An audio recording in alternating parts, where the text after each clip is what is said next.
Decide like a chess master. Sharon Horne-Ellstrom here. A little bit of disconnectivity, so I'm sure my face just pixelated and got really strange. Today is day 144 of our Supersize You annual challenge, and we are talking about decision making and the importance of doing it strategically, not just randomly making decisions. I don't know if we've talked about it or not, but how quickly we make decisions is an indicator of how successful we are and how successful we're going to be. They've done studies, of course, scientists study everything, and they have found that successful people are people that make decisions quickly and change their mind very slowly, or never change their mind at all. They make a decision, they go all in on something, and then they just do that thing, and they figure it out along the way. No matter what it takes, they make sure that it happens. They achieve their goals and objectives. That's part of the definition of success, at least in my mind. Less successful people, or people that are struggling and failing or having a lot more lessons learned than others, tend to make decisions extremely slowly and then change their mind really fast. So the people that come into our life, or maybe that's you, and you buy something on an impulse, but then you return it the next day because you're like, okay, I just impulsively got that. I really don't want it. I'm not going to do it. I'm not going to use it. I'm going to take it back. And then you take it back and return it. I have an interesting mix of people in my life, a collection of people in my life, mostly relatives, because I look for these patterns in family members, because we don't choose our relatives. They're the family we're born into, and they are what they are, just like we are who we are. And we get to decide what skills and abilities we're going to develop and which ones we're just going to let kind of fade away.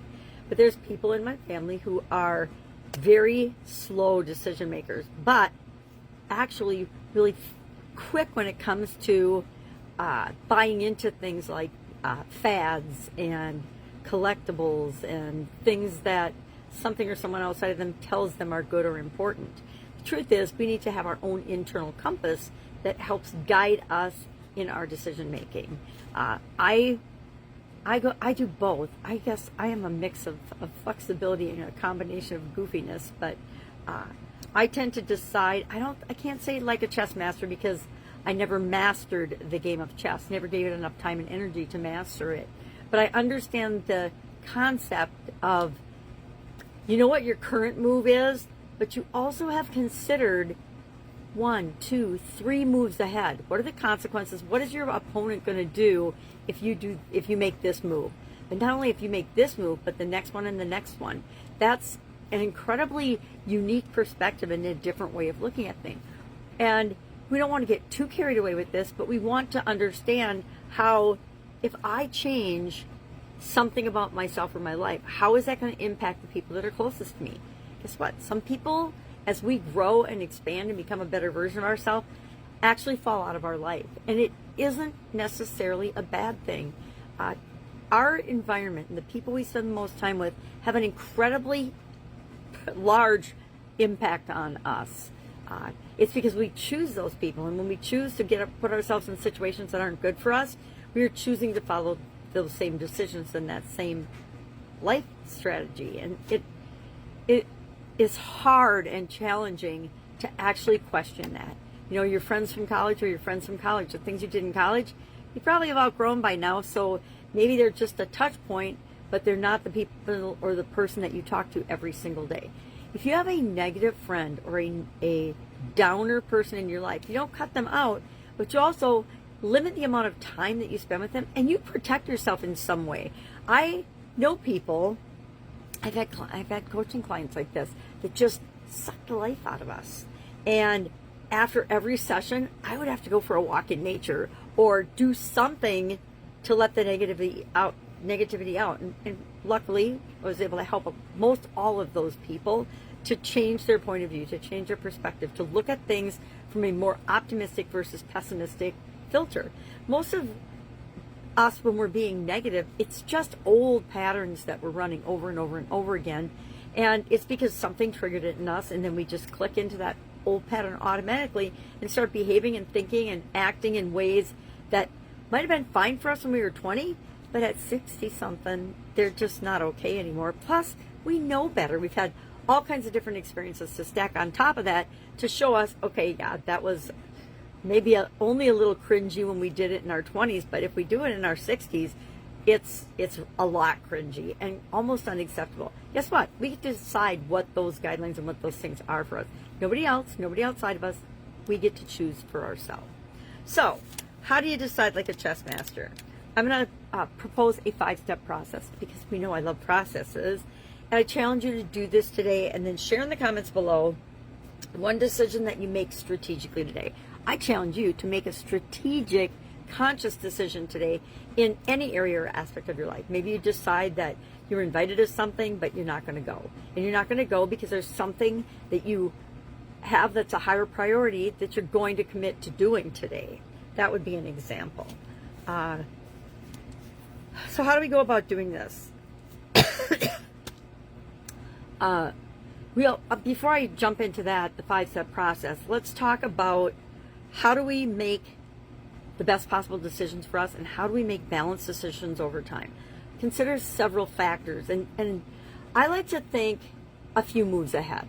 I don't get bogged down and frozen in inaction because I don't know what the next step is. I always know what the next step is, but sometimes I can get into trouble because I'll take that next step before I have considered, and I don't do this very much anymore, but I used to in the past. I just was action, action, action, and then I'd fix it if I broke something, which I did often. And sometimes it was an easy fix, sometimes it was a painful fix. I always learned. If it didn't work, I always learned a big lesson, and it almost felt like the mistakes I've made in my life were the mistakes I've needed to make in order to become a better version of me, a better person. And geez, that's hard to admit, isn't it? Not looking in the mirror so I can do it. So we want to, when we make decisions, we want to consider several factors. What is the long-term, and not just the immediate result we're going to get or we expect to get, that for sure. But then what is the long-term impact and how does the action we're taking tie into our vision, our actual vision for this area and aspect of our life? How does the current reasons that we want to make this decision, how do those play out right now? How much risk tolerance do we have? I am not I'm not risk averse, but I'm not a huge risk taker, which is really funny because a lot of people think that I take a lot of risks, but I don't. I weigh my decisions pretty well and research my decisions pretty well, especially if it's a big decision or a strategic or directional decision. What's the opportunity cost of doing this thing or not doing this thing? And again, we don't want to just consider it for now, but this first action, but then what is the probable next step I'm going to have to take? And what is the actual impact or cost of that? Most people don't do that. They just react and do the first thing that pops into their mind or the next thing that they can do or they think they should do without actually thinking about, is this taking me down the road I want to go down? Or is this diverting my attention and taking me down a path that I'm going to have to jump back on my right path from? I do that like often, very often. I think I've shown the little graphic of how we think our attention and decision about anything is going to go versus how it actually goes. So, what are these 5 steps? Number 1, we want to ask ourselves, I need my mic. I need my microwave. I need my coffee this morning, no doubt. I need my magnifying glass. The first thing we want to do is identify what is it that we want. What's our desired outcome? Secondly, we want to look at 3 possible paths that we could take. Why 3? Because we want to queue up immediately that we have more than one alternative. There's a lot of different paths we could go on, a lot of different ways we could deal with this situation, this challenge, this goal, or this objective, whatever it is that we're working on or making a decision about. We want to look at the second and third order of consequence of us doing or taking this action. Just like a chess master, just like somebody playing chess or even checkers or any game, sometimes we think a few moves ahead. I do that in cards, I notice. I automatically play a few options in cards, and I always want to make sure in my hand that I have more than one play, no matter what the person I'm playing with lays out there or puts out there for a card.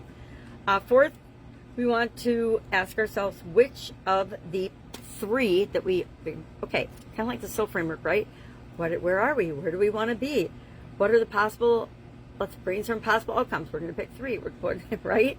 And then we're going to ask ourselves which one aligns with our long-term vision, and then we're going to decide. We're just going to pick one and take action on it. This is a great example of the SOAP framework, the 4-step SOAP framework process, but in 5 steps, right? We just added the take action, which, no, I guess action's in our SOAP framework too, duh. All right, that is it. That's what we're doing today. And then share in the comments below one decision that you make today, even if it's a tiny one, like what am I going to eat for breakfast? How did you strategically make that decision? I actually run through this process almost automatically. So for example, I haven't eaten breakfast yet, but I'm definitely going to have coffee. And when I decide what I'm going to eat for breakfast, I'm going to filter it through what I think is good for me, how I think it's going to make me feel the rest of the morning. Is it going to give me energy or make me feel tired and lethargic? Because there's more than 3 possible alternatives for breakfast, but each one of those will make me feel differently. If I eat a giant breakfast in the morning, sometimes it energizes me and just gets me moving, other times not. And so I want to consider that. What's my energy like before I eat breakfast? Things like that. All right, that is our topic for today. Strategic decision making. How strategic on a scale of 1 to 10 do you think that you make most of your decisions? I'm going to give myself a 5. And that's only because I tend to make decisions based on my head, my heart, and my intuition. My gut gets to play a part. And sometimes my head, my heart, and intuition are not aligned, but I need to make a decision anyway. And if they're not, every time I do that, whatever area I ignored was usually the area that I should have been paying the most attention to and given myself a little more time to make a different, better decision. All right, if I can help you in any way, hit me up and ask. Otherwise, have an awesome day, and I will, of course, be with you tomorrow.